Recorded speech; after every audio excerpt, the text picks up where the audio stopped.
Buenos días, mis estudiantes. Les saluda el profesor Luis Espinosa. Hoy trabajaremos el área de trigonometría. El tema, razones trigonométricas de ángulos de un triángulo rectángulo. Observamos, tenemos aquí un triángulo. Este triángulo es un triángulo rectángulo, tiene un ángulo de 90 grados. Mira, aquí tenemos un ángulo alfa. Recuerda, al frente del ángulo alfa encontramos el cateto opuesto. En la parte de abajo, el cateto adyacente, y en la parte más larga tenemos la hipotenusa. Y observamos el siguiente triángulo. Mira, ahora tiene un ángulo beta, pero está en la parte de arriba. ¿Qué quiere decir? Al frente de este ángulo beta tendremos el cateto opuesto. En este lado será el cateto adyacente y la medida más larga será la hipotenusa. Observa siempre estos dos tipos de triángulos para que pueda ser más sencillo para poder ubicar el cateto opuesto y guiarte y resolver de la siguiente manera las operaciones de razones trigonométricas. Pasamos al siguiente plano y dice: razones trigonométricas. El seno del ángulo alfa, vamos a observar solamente este primer triángulo nada más, va a ser igual al cateto opuesto sobre la hipotenusa. El coseno del ángulo alfa es igual al cateto adyacente sobre la hipotenusa. La tangente va a ser igual al cateto opuesto sobre el cateto adyacente. La cotangente va a ser igual al cateto adyacente sobre el cateto opuesto. Y la secante del ángulo alfa es igual a la hipotenusa sobre el cateto adyacente, y la cosecante del ángulo alfa es igual a la hipotenusa sobre el cateto opuesto. Con este tema de razones trigonométricas vamos a hallar el siguiente ejemplo, que dice: determina el seno de alfa. Observamos un triángulo rectángulo. Sabemos muy bien que aquí tenemos un ángulo interno, que es un ángulo alfa. Al frente de este ángulo alfa encontramos el cateto opuesto. Por deducción, este lado de aquí vendría a ser el cateto adyacente. Pero aquí sería la hipotenusa, pero no sabemos cuánto mide la hipotenusa porque me han colocado X. Por lo tanto, vamos a aplicar el teorema de Pitágoras para hallar el valor de X.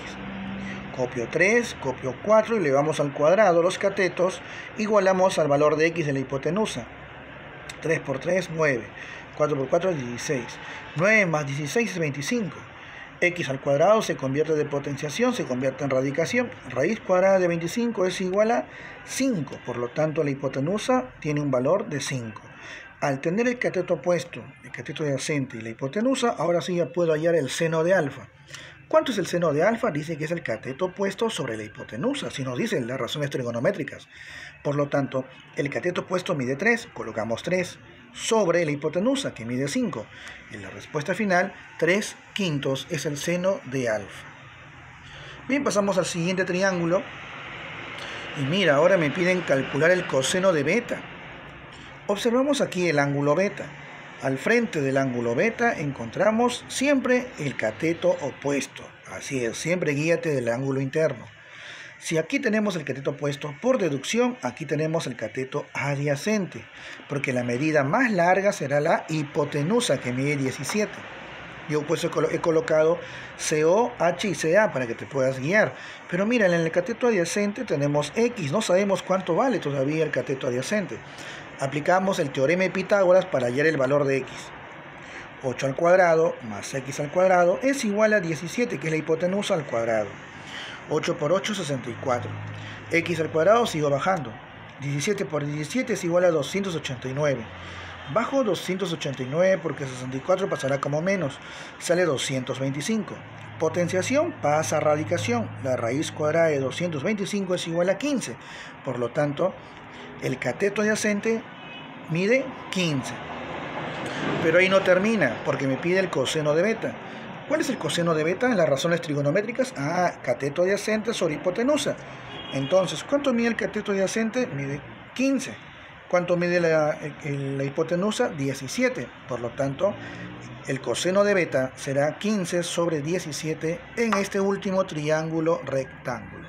Muy bien, te recomiendo que sigas practicando, observando el video, ya que estamos llegando al último tema del mes de diciembre. Gracias.